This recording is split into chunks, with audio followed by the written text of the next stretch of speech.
Asociaciones para la recuperación de la memoria histórica pusieron en marcha un proyecto para poder enterrar dignamente a sus muertos, arrojados en fosas comunes que hay repartidas por todo el territorio español. De todas las fosas exhumadas hasta el momento, la que hay en Málaga es la más numerosa. Está en el antiguo cementerio de San Rafael, donde pronto habrá un parque. Y afortunadamente ese parque se construirá una vez que hayan sido desenterrados los cadáveres de casi 4.000 personas que fueron fusiladas en Málaga hasta el año 54. 4.000 personas cuyos restos fueron arrojados a las 5 fosas comunes que actualmente se están excavando gracias al convenio firmado entre la Junta de Andalucía, el Ayuntamiento de Málaga y la Universidad. 70 años después, remover esa tierra es doloroso y a la vez reconfortante para las familias que no piensan en venganza, sino en honrar a sus muertos.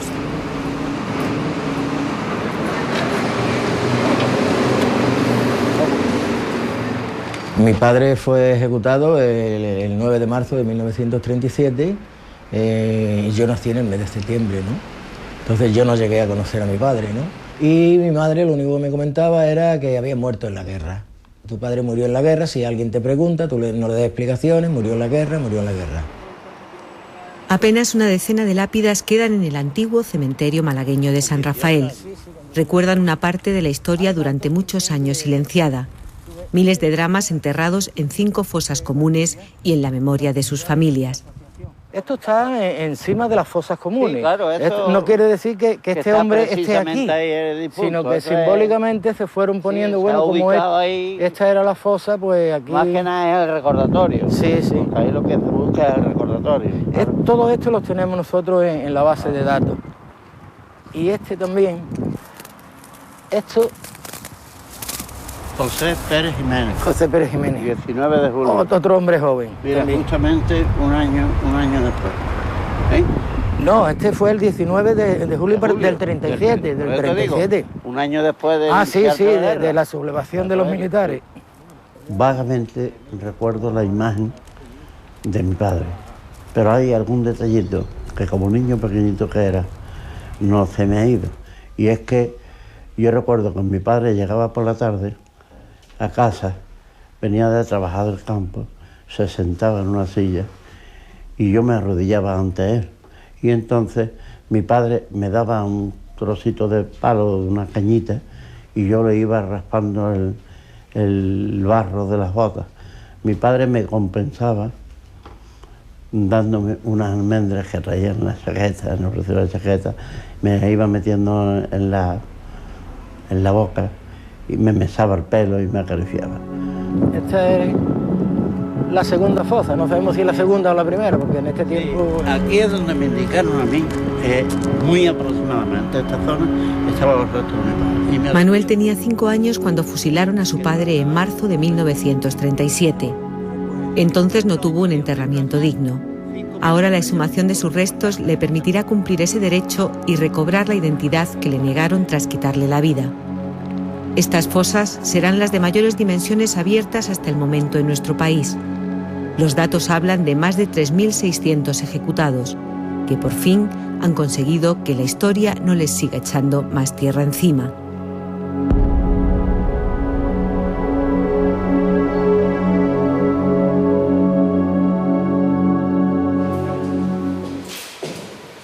Desde hace 3 años, Francisco visita cada jueves el Juzgado Togado Militar de Málaga. Un día a la semana, durante 2 horas, el archivo permite la entrada a investigadores e historiadores que recopilan datos sobre la guerra civil. Si pudieras sacar el Pelayo este, ¿sabes quién es, no? No. El que tuvo oculto a Arias Navarro. Ah.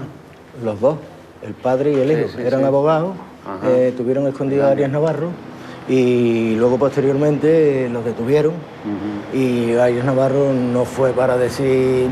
Este hombre...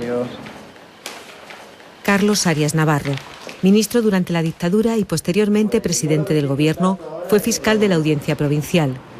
Durante los años de represión que siguieron a la entrada de las tropas rebeldes en la ciudad, su firma aparece en muchas de las sentencias de muerte que se dictaron. De ahí que fuera conocido popularmente como el Carnicerito de Málaga. Aquí fue donde encontré la primera documentación de mi padre. Fue finales de 2003 aproximadamente, sobre esa fecha fue. Y vine a ver lo que me encontraba. Y me encontré el consejo de guerra de mi padre junto con otros 7 más. Yo empezaba por saber más de mi padre. Al inicio de la sublevación, bueno, pues él era un hombre de izquierda, era carpintero y salió a defender precisamente la República en el momento en que esta estaba amenazada por los militares que estaban cercando la aduana, ¿no? Pero en la medida en que he ido averiguando, investigando y viendo esto, lo que me motiva es todas estas personas que fueron asesinadas y que no han tenido durante tantos años un reconocimiento por parte de nadie y se merecen que se les honre y que se les dignifique. Estas son fotos de las pocas fotos y pocos documentos que tengo de mi padre. Esta es la célula personal, que era como el documento nacional de identidad que existía en el año 32. Y este es el pasaporte que le dieron a mi madre cuando fue aquel día a la cárcel, le dijeron que no estaba. Entre los efectos personales que le dieron, uno de ellos fue este.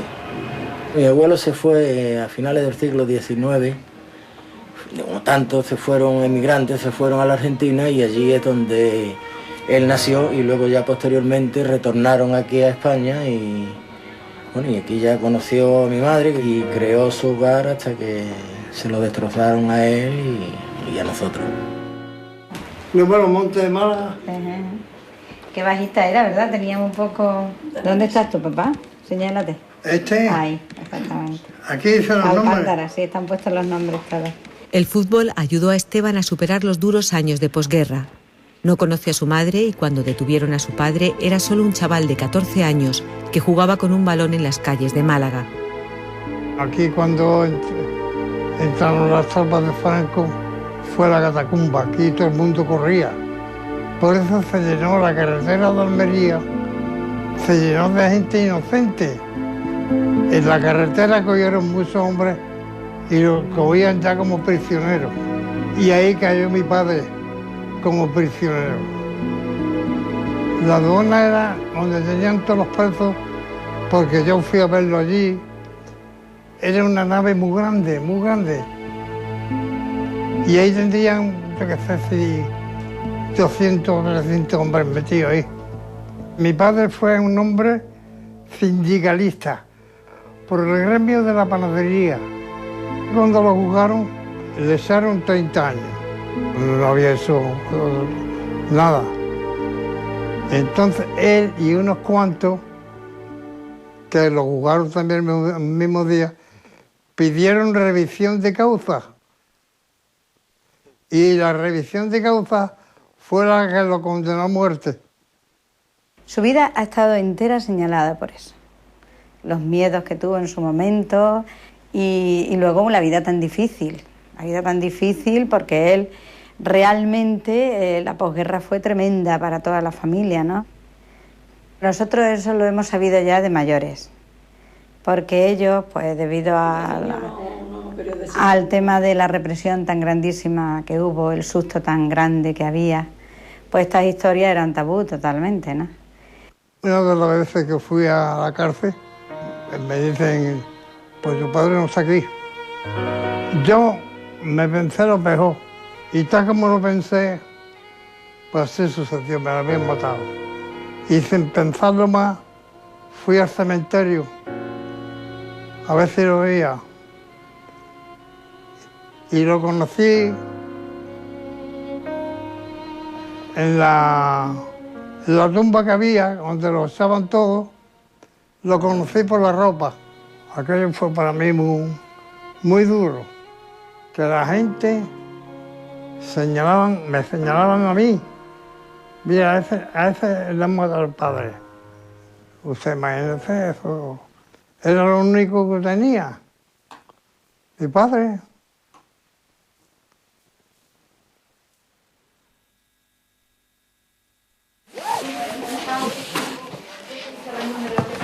La palabra fusilado nunca aparece en los libros, solamente aparece heridas por arma de fuego, encontrado en las inmediaciones del cementerio de San Rafael, o asfixia por compresión, que era cuando le daban garrote vil en la cárcel. En los tomos de los años 37 y 38, de cada 10 certificados de defunción, en 8 la causa de la muerte es herida por arma de fuego. Son las cifras que la represión dejó en los libros del registro civil. Apenas más datos. Solamente la inscripción que hay es su nombre, la fecha, el nombre del juez y el secretario, y luego no hay ningún dato que nos diga de dónde era, qué edad tenía, si estaba casado ni nada. Esos datos luego los voy contrastando con los diferentes archivos y documentos que tengo en casa, ¿no? Entonces todos esos datos los voy uniendo dentro de la base de datos y voy sacando fechas concretas de ejecución, estancia en la cárcel. Una tarea a la que Francisco dedica cada día de su vida desde que se jubiló. Ha conseguido poner nombre a 3.650 ejecutados. Si tenemos en cuenta la población de Málaga en los años 30, 2 de cada 100 habitantes fueron fusilados. Esta base de datos son los que están enterrados en el cementerio de San Rafael. Solamente, en las 5 fosas que hay ahí en ese cementerio. Y seguimos investigando porque creemos que hay más, ¿no? Hay aquí nombres de personas que nunca sabremos quiénes eran. Porque Málaga ya en el año 36, parte de la provincia de Málaga y parte de las provincias limítrofes a Málaga, como Cádiz, Granada, pues fueron tomadas por los fascistas. Entonces estas personas venían huyendo de allí y se refugiaron aquí en Málaga, ¿no? Francisco preside la Asociación contra el Silencio y el Olvido por la recuperación de la memoria histórica de Málaga. La forman 150 familias que se han negado a que las fosas comunes queden olvidadas bajo la tierra cuando el antiguo cementerio se convierta en parque. Aquí estamos, que no ha salido un cráneo ahora mismo, y estamos viendo las capas de cal que están surgiendo ahora mismo. Tenemos dos capas perfectamente definidas. Tenemos una capa de enterramiento sobre la superficie, sobre la primera, y otra capa de enterramiento justamente debajo, ¿no? Podrían ser restos de los últimos ejecutados. En Málaga los fusilamientos continuaron hasta 1954. Al cementerio que estaban ellos enterrados. Estábamos cerquita donde yo vivía. Y de vez en cuando iba y me llevaba un puñado de flores y se las carreaba ya todos sin saber dónde estaban ellos. Dolores nació en Casarabonela, un pueblo de la provincia de Málaga, hace 94 años. En su mente sigue vivo el terror de una guerra que llevó a la cárcel a su marido, a su madre y a 6 de sus 10 hermanos. Todos trabajaban en el campo. Yo en mi puerta, mira, yo en mi puerta no me pueden tocar así. No me pueden tocar así. No me pueden tocar, que nadie llegue y que me pegue en la puerta de esa manera, que tomen el timbre. Pero que no me... Porque como a todos lo metieron en la cárcel. Y yo estaba sola, recién parida que estaba. Y venía y pegaba con el puño. Se metió el puño a eso, que ya no me dejaba de dormir. Y no quiero que nadie me pegue en la puerta, así que la pila años que hace, para no lo olvido. El padre de su sobrino Antonio, como la mayoría de los hermanos de Dolores, fue condenado a muerte. Él estuvo 3 meses condenado a muerte y entonces 3 meses esperando que cualquier noche le tocara a Eden matarlo. 3 meses. A los 3 meses le conmutaron la pena de muerte por 30 años de cárcel. El marido de Dolores y Victoria, la hermana más pequeña, no tuvieron esa suerte. Ya tenía 18 años. Era una preciosidad. La que valía más de todas. La quitaron del medio no porque fuera hecho nada malo. O no sé si es que bordó la bandera o que la llevó. Me parece que la llevó. O la bordó. En esas 2 cosas no sé. Las 2 cosas. Y se vengaron con decirte vamos a quitar lo que más se la quitaron. Eso es lo que hizo mi hermana. No hizo ni más ni menos. Nada. Hubo mucha venganza. Y con mi tía, yo sé que mi padre y mis tíos, pues sí, fueron muy de izquierda y en cierto modo fueron militantes. Que en cierto modo también hubiera algún tipo de venganza. Pienso que sí, de matarle a la más chica, donde más a ellos le podía doler. Porque si no, había otros que hubieran estado más señalados para haberlos matado que mi tía Victoria. Victoria estaba en la cárcel de Málaga junto a su madre. Llegaron Victoria Sánchez Gómez y ya era tarde de la noche. Sí, dice que la llaman para declarar. Y le pusieron que todo lo más bonito que tenían las compañeras se lo pusieron, zarcillos, zapatos, iba como una reina. Y mira dónde iba el verdugo. No todos murieron por ideología. El marido de mi tía Dolores no era por ideología, era arriero, y él lo mataron porque una prima hermana suya pues estaba saliendo con una persona muy fascista, y entonces le advirtió: ten cuidado con ese novio que tiene, porque el novio se enteró de que el primo le estaba diciendo, y por eso lo detuvieron y lo mataron a mi tío Juan. A los dos juntos lo mataron y a los dos juntos lo metieron en la cárcel. No lo vino una vez en 11 meses que estuvieron presos.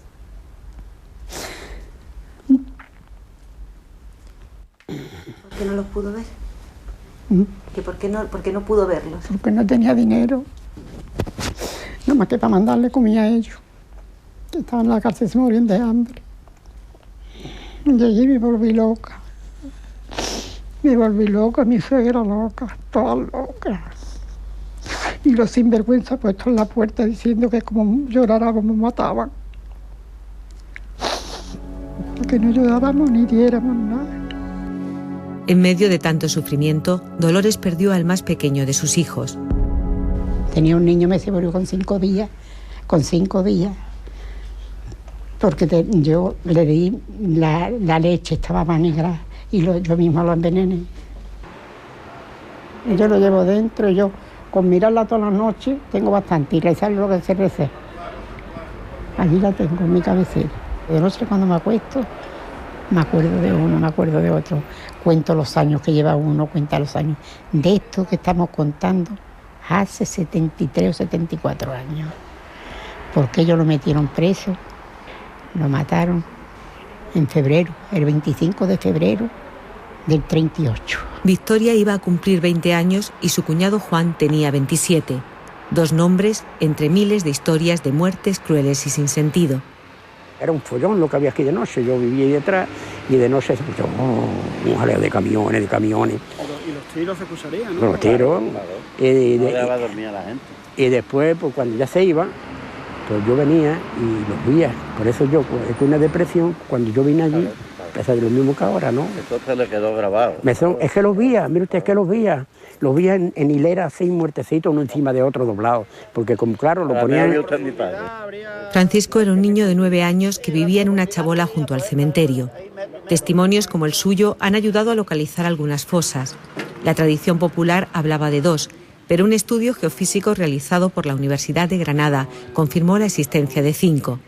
Estamos en esta parcela, en este momento, la parcela de San Francisco, donde la máquina ha enviado todos estos puntos y nos indica que aquí tenemos 2 posibles fosas que están al fondo, otra posible fosa que está también al fondo, y nosotros nos encontramos en este punto, en este momento.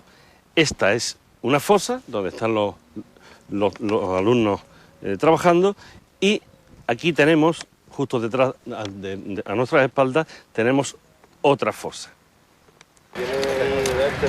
Con ayuda de un cuchillo y un pincel, los voluntarios van desenterrando historias y recuerdos. Gente joven, con 17 años, con 18 años, gente más mayores, pero no tan mayores. Y entonces, gente que no habían hecho nada, porque ahí en el Tiro y Pichón había 2 tabernas. Por el mero hecho de no entrar uno en la taberna del otro, lo denunció cuando entraron los nacionales, los fascistas, entraron los fascistas, pues decía, el de la taberna decía, ¿a qué ha quemado una iglesia? Sí. Y el pobre hombre no había hecho nada más que no había entrado allí, porque no le gustaba a ese hombre. A mí me llevan a las tapias, pero después yo le echaba un piropo, a mi madre se lo decía, nada más, por eso me llevan. Mi padre no tenía ni era de partido de ninguna clase, y por eso vinieron, le echó el piropo a aquella mujer, lo miró de arriba abajo, no le pareció bien que ese pobre le echara un piropo, que se fue, lo mandaron a la Guardia Civil y no llegó ni a media hora. Se lo llevaron y ya está, ya no entró más a mi casa. Ya está, tengo 4 hijos y mi madre con 22 años y él con 32 años que tenía. Desde que abrieron esto le estoy haciendo como el duelo a mi padre, el que no lo habíamos hecho nosotros nunca. ¿Cuál de estos cadáveres sería el de mi propio padre? Si alguien me dijese eso, pues la verdad es que no sé si yo sería capaz de soportar esa emoción. De momento no se van a realizar las pruebas de ADN que permitirían identificar a las miles de personas aquí enterradas. También queda pendiente otra demanda de las familias, una ley que derogue las sentencias militares que los condenaron en rebeldía.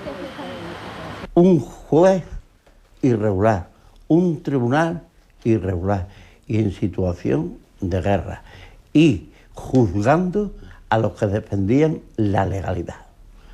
Y se da la paradoja de que los que defienden el golpismo o la ilegalidad son la ley y los que defienden la legalidad y defienden la libertad, esos son los que han cometido el delito.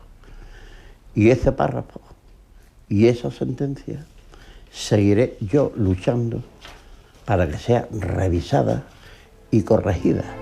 El padre de Manuel era capataz de una cuadrilla de jornaleros en Comares, en la Axarquía malagueña. El día que fusilaron a mi padre, aquella noche fusilaron a unos 20 y tantos de Comares, del mismo pueblo. Entre ellos a un padre y 2 hijos menores de edad. Yo me acuerdo que por lo menos el día que iba mi padre, iban atados individualmente, cada uno con su trozo de cuerda o de soga atado. Me parece que lo estoy viendo de todos de pie, cogidos a los lados del cajón que es de madera. ¿Sabes? El camión giró y se fue hacia Málaga. Se fue hacia Málaga. Abrí la carta y leí. Es que lo estoy viviendo, por eso me emociono. Ya a un momento dado, a los 3 o 4 renglones me dice, Juan, ya no tenemos padre. Pues nada, adelante. Y ahí fue cuando me entró todavía más reverde. A ver, ya no tenemos padre. Así fue la noticia. Una noticia que les cambió la vida. Juan tenía 16 años y estaba en el frente. Fue lo último que supo de su familia. Después vino el exilio y la Segunda Guerra Mundial. Durante 10 años le dieron por muerto. Sus hermanos, mientras tanto, libraban otra guerra, la de una viuda con 5 hijos varones, que tuvo que abandonar el pueblo e intentar sobrevivir en Málaga. Y empieza esta segunda batalla de niños huérfanos de guerra en las calles de Málaga, sin tener que comer y sin tener y señalando, porque nos señalaban. Ahí empezó esta niñez que fue dura para todos nosotros, niñez de cola, sin pan, la cartilla de racionamiento, el que te miren de reojo, el que no puedas conseguir una escuela. Yo iba de riguroso luto con las alpargatillas negras rotas, mi camisilla negra teñida de mi madre. Entré en la iglesia de San Juan de Monaguillo, que fueron 3 o 4 años que eliminé el hambre, eliminé de dormir en el suelo porque dormí en la iglesia y se fue la vida un poco más suave en cuanto a mí. Recuerdos de infancia y posguerra que se remueven junto a la tierra del cementerio. Allí los voluntarios siguen desenterrando historias. Las fosas también guardan las cenizas de quienes eligieron descansar aquí. El último deseo de los que nunca olvidaron que este pudo ser su destino. Sus restos, como los de cada uno de los ejecutados, se depositan en cajas numeradas. En un futuro, un monumento recordará los nombres de las miles de víctimas que la represión dejó en Málaga. De alguna manera se empezarán a través de ese reconocimiento cerrarse heridas que van a tardar muchos años en cerrarse. Se habla de olvidar, de perdonar, y olvidar no se puede olvidar. Olvidar no se puede olvidar. En nuestros propósitos, en nuestra actuación, no nos mueve ningún sentimiento de rencor ni de odio. No queremos vengarnos de nada. Queremos la paz, queremos la tranquilidad. Usted le hizo honores a sus muertos, yo los respeto. Ahora, permítame usted a mí, toléreme usted a mí, que yo rinda honor a los míos. Se calcula que unas 40.000 personas fueron ejecutadas en Andalucía, más del doble de los desaparecidos durante la represión militar en Argentina y 10 veces más que en Chile.